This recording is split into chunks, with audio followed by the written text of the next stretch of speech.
Hello students. आज की video में हम सहभागी और असहभागी अवलोकन के गुण और दोष, इनके मीनिंग, डेफिनेशंस के बारे में पढ़ेंगे। क्वेश्चन किस तरह से बन सकता है, सहभागी अवलोकन से आप क्या समझते हैं, इसके गुण और दोष बताइए, या फिर असहभागी अवलोकन से आप क्या समझते हैं, इसके गुण और दोष बताइएगा। तो सबसे पहले हम सहभागी निरीक्षण के बारे में पढ़ते हैं, पार्टिसिपेटिव जो ऑब्जर्वेशन है उसके बारे में।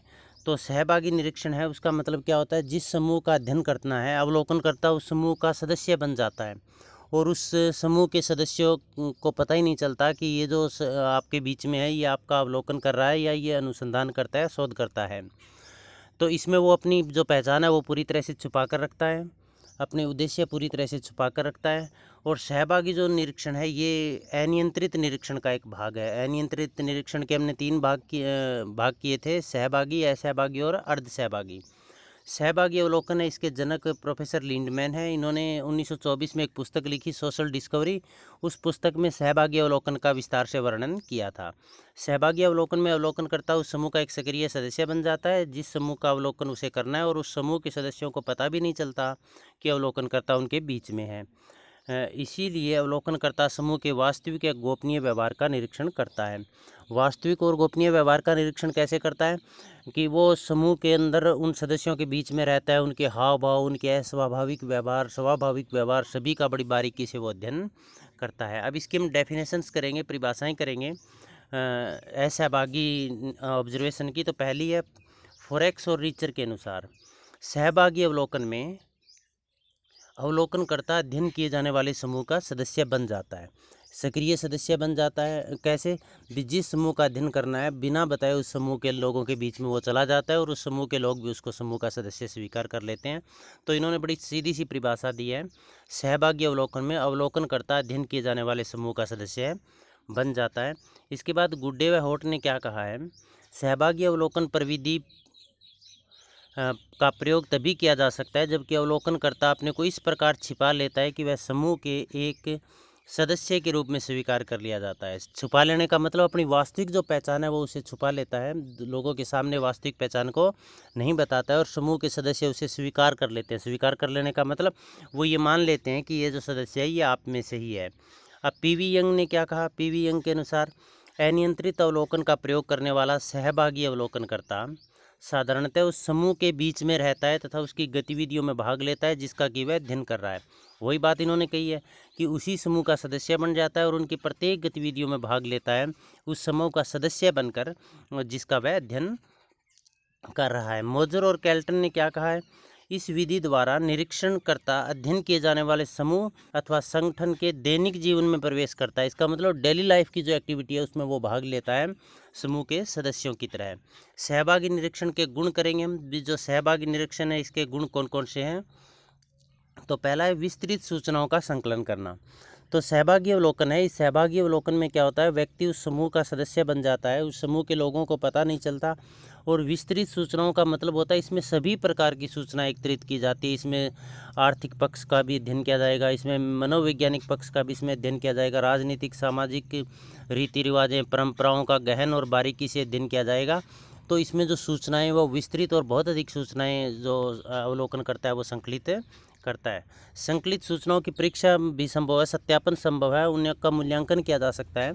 यदि कोई सूचना में ये लगे, संदेह हो या सूचनाओं का सत्यापन करना हो, तो उस समूह में वो समूह का सदस्य होने के नाते बार बार उस समूह के अंतर्गत वो जाता है, समूह के अंतर्गत जाता है तो उन सूचनाओं का या संदेह को वहाँ पर क्लियर कर सकता है। तो संकलित सूचनाओं का यहाँ पर पुनर्परीक्षण भी किया जाता है। स्वाभाविक व्यवहार का अध्ययन, स्वाभाविक का मतलब नेचुरल जो व्यवहार है, क्योंकि यदि अवलोकन जो समूह के सदस्य उनको पता लग जाए भी आपके व्यवहार का अध्ययन किया जा रहा है तो उनके व्यवहार में बनावटीपन आ सकता है, परंतु यहाँ पर तो उनको पता ही नहीं है कि उनके व्यवहार का अध्ययन किया जा रहा है, क्योंकि वो जो अवलोकन करता है उस समूह का सदस्य बन गया है।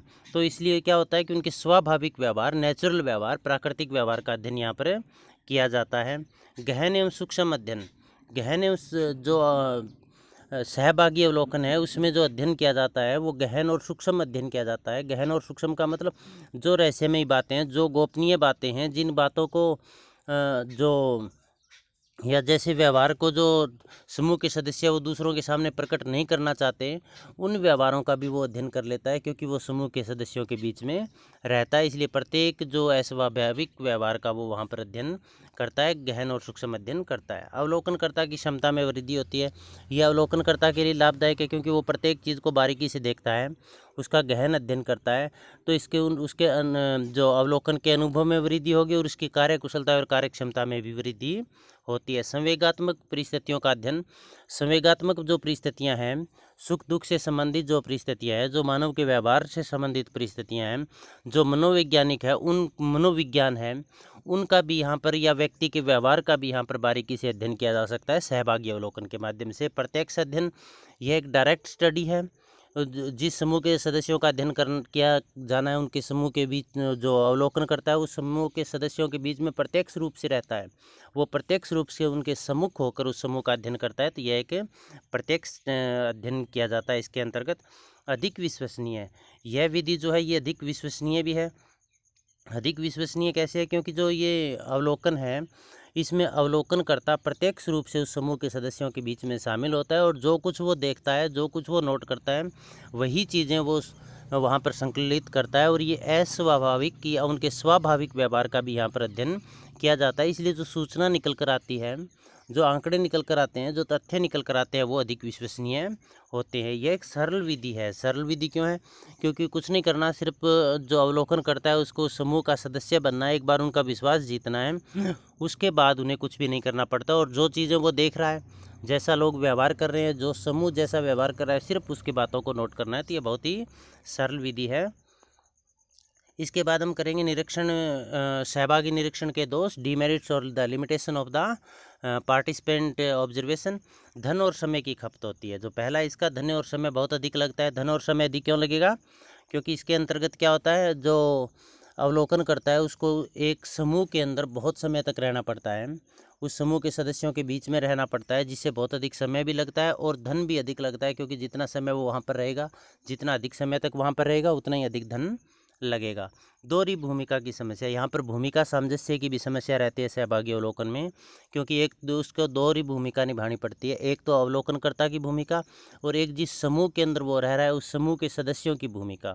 जैसे मान लीजिए अपराधियों का अध्ययन करना है, तो अपराधियों के बीच में कोई शामिल हो गया, तो उसे एक तो अपराधी बनकर अपराधियों जैसा व्यवहार करना पड़ेगा उस समूह में शामिल होकर, और दूसरा उसे क्या करना पड़ेगा, अपना खुद का जो एक, यदि पुलिस ऑफिसर है तो लोगों की रक्षा करने का काम है, तो वो करना पड़ेगा। तो ये दोनों भूमिका एक दूसरे के विपरीत हो गई।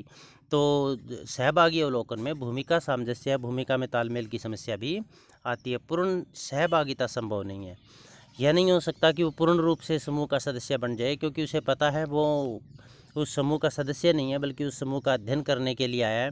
तो अपने आप को कहीं न कहीं वो मानसिक रूप से उस समूह से एकदम से अलग पाता है, और उसकी इस आधार पर पहचान है वो भी डिस्क्लोज हो सकती है, लोगों के सामने प्रकट हो सकती है। तो पूर्णतः समूह के अंदर सहभागिता संभव नहीं है। वस्तुनिष्ठता का अभाव। इसमें वस्तुनिष्ठता भी नहीं आ पाती, इसमें निष्पक्षता नहीं आ पाती, क्योंकि व्यक्ति का खुद के मूल्य, अवलोकनकर्ता के खुद के व्यवहार होते हैं, मूल्य होते हैं, आदर्श होते हैं। और जब भी वो किसी घटना का अवलोकन कर रहा है, तो वो घटना के तथ्य उसकी रुचि के अनुसार, उसके मूल्यों के अनुसार प्रभावित होते हैं। वो वही चीज़ें ज़्यादा देखता है जिस चीज़ों में उसकी रुचि है, वो उन्हीं चीज़ों को ज़्यादा नोट करेगा जो उसके मूल्यों को, आदर्शों के अनुसार हो। तो इसमें वस्तुनिष्ठता संभव है नहीं है, वस्तुनिष्ठता का अभाव पाया जाता है। अनेक परिस्थितियाँ सहभागिता से परे। बहुत सारी परिस्थितियाँ ऐसे हैं जिनकी में सहभागी नहीं हो सकते। जैसे सांसदों का व्यवहार का अध्ययन करना है, हमें एमएलए के व्यवहार का अध्ययन करना है, आर्मी पर्सन के व्यवहार का अध्ययन करना है, पुलिस ऑफिसर्स के व्यवहार का अध्ययन करना है, अपराधियों के व्यवहार का अध्ययन करना है, तो हम वहाँ पर उनमें शामिल नहीं हो सकते, क्योंकि उनमें शामिल नहीं होया जा सकता। तो अनेक परिस्थितियाँ ऐसी है जिनमें सहभागी अध्ययन संभव नहीं है। सीमित प्रयोग। इसका प्रयोग भी सीमित है। कुछ एक परिस्थितियों में इसका प्रयोग किया जाता है, सीमित क्षेत्र में इसका प्रयोग किया जाता है, हर एक परिस्थिति में इनका प्रयोग नहीं किया जा सकता। सही आलेखन की समस्या। आलेखन का मतलब रिकॉर्ड रखना, जो चीज़ देखी है उसको नोट करना, क्योंकि जब अवलोकन किया जा रहा है किसी समूह का, तो उस समूह का जब हम अवलोकन करते हैं तो बाद में उसको रिकॉर्ड को हम उनके सामने वहीं नोट नहीं कर सकते, क्योंकि वहीं नोट करेंगे तो अपना जो पहचान है उसका पता लग जाएगा। तो उसे वो बाहर आकर या उस समूह से अलग होकर नोट करना पड़ता है। तो इसमें हो सकता है बहुत सारी चीज़ें वो भूल जाए या फिर गलत लिख दें, तो इसमें आलेखन या रिकॉर्ड रखने की समस्या भी रहती है। समूह के व्यवहार में परिवर्तन। अब जो व्यक्ति है जो अवलोकन करता है वो उस समूह का सदस्य बन जाता है, और कई बार क्या होता है वो समूह का सदस्य बनने के पश्चात जैसे सरपंच चुना गया, पंच चुना गया या अन्य किसी पद पर वो चुना गया, तो दूसरे लोग हैं उनका व्यवहार अपने आप ही उस व्यक्ति के प्रति बदल जाता है। तो समूह के व्यवहार में जब परिवर्तन होता है तो उनके वास्तविक व्यवहार का अध्ययन नहीं किया जा सकता।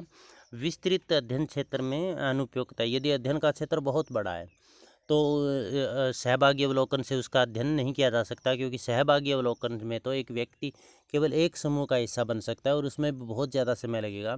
यदि अध्ययन क्षेत्र बहुत बड़ा है, दूर दूर तक फैले हुए लोग हैं, तो उनके समूह का सदस्य बनकर सहभागी अवलोकन वहाँ पर संभव है नहीं है। तो ये थे इसके अवगुण। तो इसके हमने दोष और गुण दोनों किए। इसके बाद हम पढ़ेंगे असहभागी अवलोकन।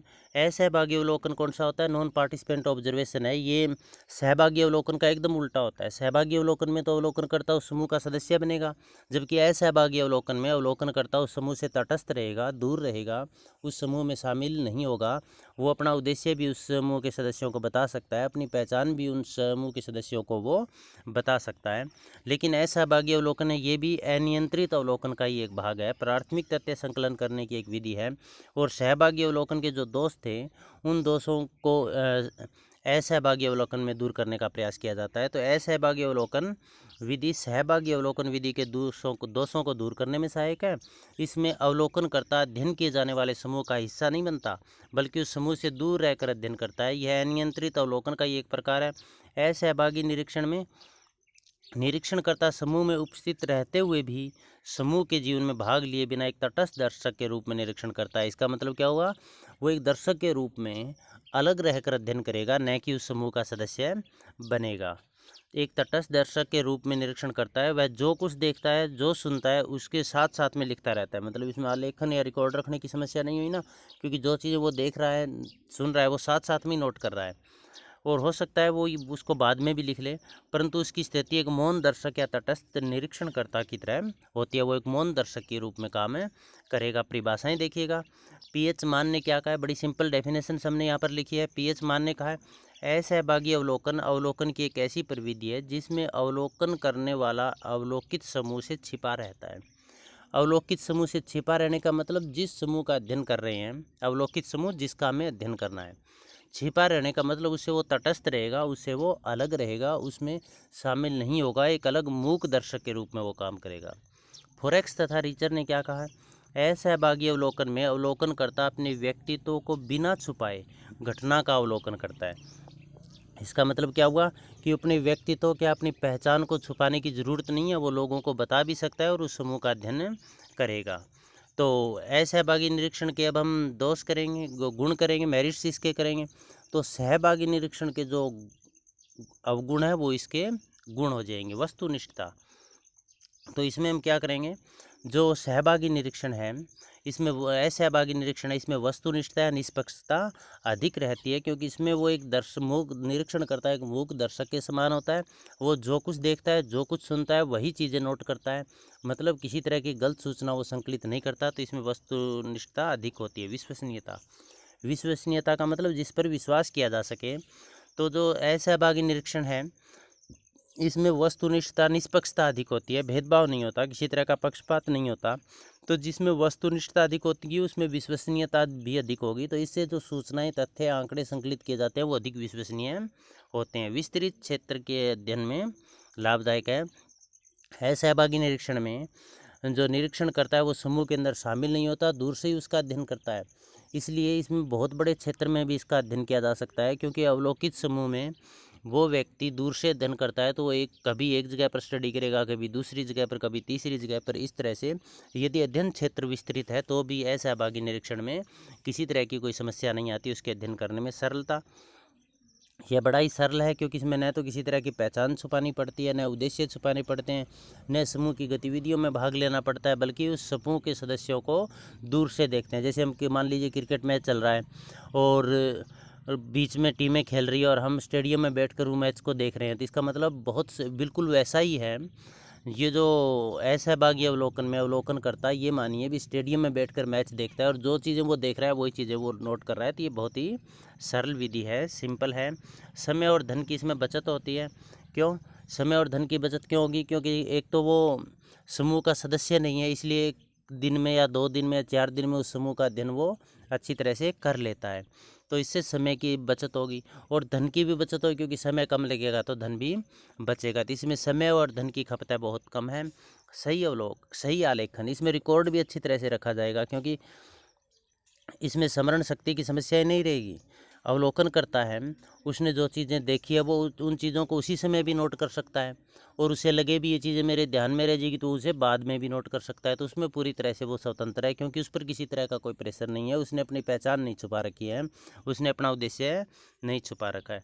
भूमिका सामंजस्य की समस्या का अभाव। सहभागी अवलोकन में क्या था, दोहरी भूमिका निभानी पड़ती थी, एक तो समूह की भूमिका और एक अपनी भूमिका। इसलिए उन दोनों भूमिकाएं विरोधी भी हो सकती थी, तो उनमें सामंजस्य या तालमेल की समस्याएं थी। परंतु जो असहभागी अवलोकन है, इसमें भूमिका सामंजस्य की समस्या नहीं रहती, क्योंकि अवलोकनकर्ता को एक ही भूमिका निभानी पड़ती है और वो भूमिका है केवल अवलोकनकर्ता की।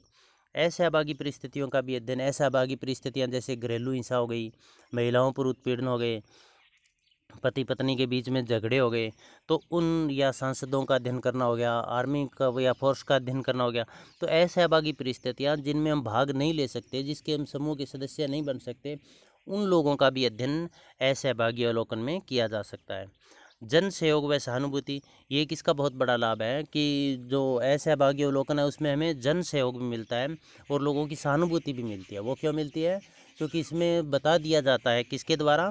अध्ययनकर्ता के द्वारा अपना उद्देश्य प्रकट कर दिया जाता है, अपनी पहचान प्रकट कर दी जाती है, तो लोग सहानुभूति से या उसका पूरा सहयोग फिर करते हैं। तो ये इसके गुण थे।